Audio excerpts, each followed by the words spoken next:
नमस्कार, मैं शारदा पांडे आसान जिंदगी की इस एपिसोड में आपका स्वागत करती हूँ। आज मैं आपको बताऊंगी कि नहाने के बाद क्या नहीं करना चाहिए, किस किस बातों का ध्यान रखना चाहिए और सावधानियां रखनी चाहिए।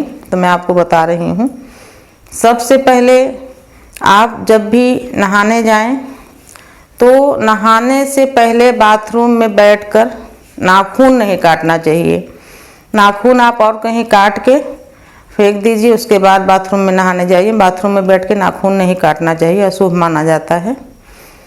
और जब भी आप नहा चुके, मौन होकर न नहाए, तो मैं बताई भी हूँ कि मौन होकर नहीं नहाना चाहिए, भगवान जी का मंत्र जाप करते रहना चाहिए। मौन होकर नहाना भी दोष माना जाता है। उसके बाद नहा लें तो नहाने के बाद कभी कभी कोई क्या करते हैं, आधा बाल्टी पानी बचा रहता है, नहाने के बाद उसी में और पानी भर देते हैं, तो कोई दूसरा उसमें जाके नहाता है। तो ये भी एक गलत बात है, ऐसा नहीं करना चाहिए। आप नहा लें, नहाने के बाद उस पानी को फेंक के बाल्टी को अच्छी तरह से धो के फिर नया पानी भरें। अगर बचा हुआ पानी में आप पानी भरते हैं तो अशुद्ध माना जाता है। अपने से बड़ा भी कोई उसमें मंजन करे, गुल्ला करे, मुंह धोए तो पाप लगता है, ऐसा नहीं करना चाहिए। बड़ा या छोटा अपने से कोई बात नहाए तो उसके लिए स्वच्छ और साफ पानी रखना चाहिए। उसके बाद नहाने के बाद गीला कपड़े से, जो गीला कपड़ा है उससे कभी भी शरीर नहीं पोंछना चाहिए। हमेशा शुद्ध और साफ वस्त्र से, तौलिया से या रुमाल से शरीर पोंछना चाहिए। गीले कपड़े से कभी भी नहाने के बाद रगड़ के नहीं पोंछना चाहिए। नहाने के तुरंत बाद और नहा के वस्त्र पहनने के तुरंत बाद पाँव नहीं धोना चाहिए। दोबारा पुनः नहाने के पुनः बाद पाँव नहीं धोना चाहिए। जैसे कई लोग जैसे चप्पल वगैरह पहनते हैं तो कोई चप्पल कुछ गंदा दिखा तो पाँव में पानी डाल देते हैं। तो अगर आपका चप्पल गंदा दिखता है तो आप चप्पल अलग से धोकर उसको पहन लें। नहा के वस्त्र धारण करने के बाद पुनः पाँव पर पानी नहीं डालना चाहिए, ये अशुभ माना जाता है। माताएं बहनें जो नहाने के बाद मांग भरती हैं, सिंदूर, नहाने के तुरंत बाद सिंदूर नहीं भरना चाहिए। माताओं बहनों को कुछ न कुछ खा लेना चाहिए। जिनको पूजा पाठ करती हैं वो तो करने के बाद ही मांग वगैरह भरने चाहिए। पूजा पाठ करने के बाद प्रसाद खा लें, पानी पी लें, फिर तुरंत बाद कोई भी श्रृंगार नहीं करना चाहिए। नहाने के तुरंत बाद महाउल लगाना, मेहंदी लगाना, मांग भरना या कोई नया बिछुआ वगैरह पहनना, ये सब श्रृंगार की सामग्री जो होती है धारण नहीं करना चाहिए। नहाने के तुरंत बाद नहा के आप कुछ खा लें, कुछ भी मीठा या कुछ भी अन्न, पानी पी लें, उसके बाद ये सब करिए, तब शुभ माना जाता है। और नहाने के तुरंत बाद अग्नि का स्पर्श नहीं करना चाहिए।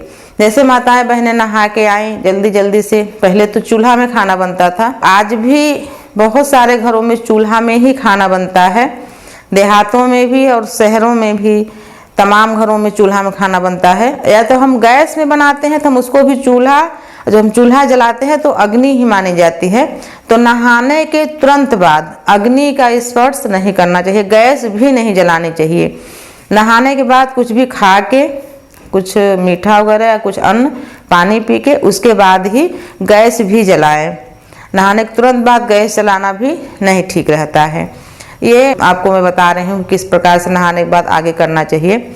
नहाने के बाद जैसे कि बाल्टी हुआ, मग हुआ, सब नहा लिए, खाली हो गए तो बाथरूम में पलट के रख देते हैं। तो नहाने के बाद या कभी भी बाथरूम में मग और बाल्टी पलट के नहीं रखना चाहिए।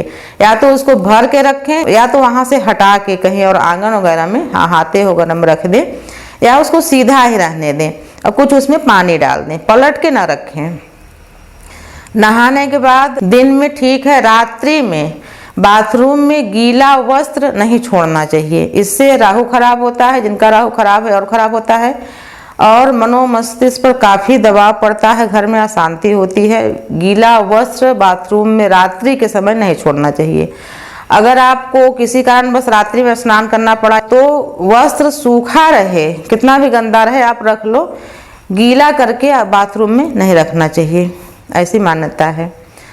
इसी प्रकार से नहाने के बाद, जैसे मान लो हम नदी, सरोवर या कहीं भी नहा रहे हैं, तो नहाने के बाद गीले वस्त्र में भगवान का पूजन नहीं करना चाहिए। जल वगैरह नहीं चाहिए। जैसे हम गंगा में नहा रहे हैं तो कभी जल ऐसे हाथ से देते हैं सब, तो ये सब नहीं करना चाहिए, हमेशा नहीं करना चाहिए। पितरों वगैरह को जल देते हैं वैसे, और हर समय नहीं करना चाहिए। नहाने के बाद गीले वस्त्र में भगवान का पूजन और जल अर्पण नहीं करना चाहिए, पूजन नहीं करना चाहिए। कभी भी महिलाओं को ग्रुप में नहीं नहाना चाहिए।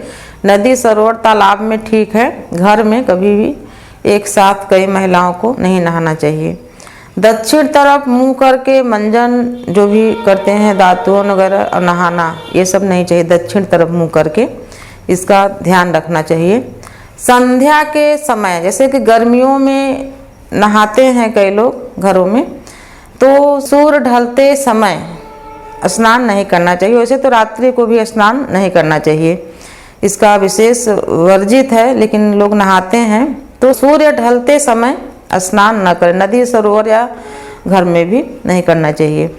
तो ये मैं आपको बताई नहाने के बाद क्या क्या चीज़ नहीं करना चाहिए। इन सब बातों पर ध्यान रख के हम अपने जो बूढ़े सयाने कह गए हैं उन सब चीज़ों को जागृत रख सकते हैं, मतलब जीवंत रख सकते हैं। उन ज्ञान को उनको अपने संतानों को भी बताएं कि इन चीज़ों को नहीं करते। क्या है, हम उसको करते हैं, हमको पता भी नहीं चलता। इनका दोष हमारे पर, हमारे परिवार पर बना रहता है। ये सब दोषपूर्ण बातें हैं, हमको भी नहीं करना चाहिए। जानकारी होने पर अज्ञानतावश करते हैं तो उसका पाप तो हमको लगता ही है।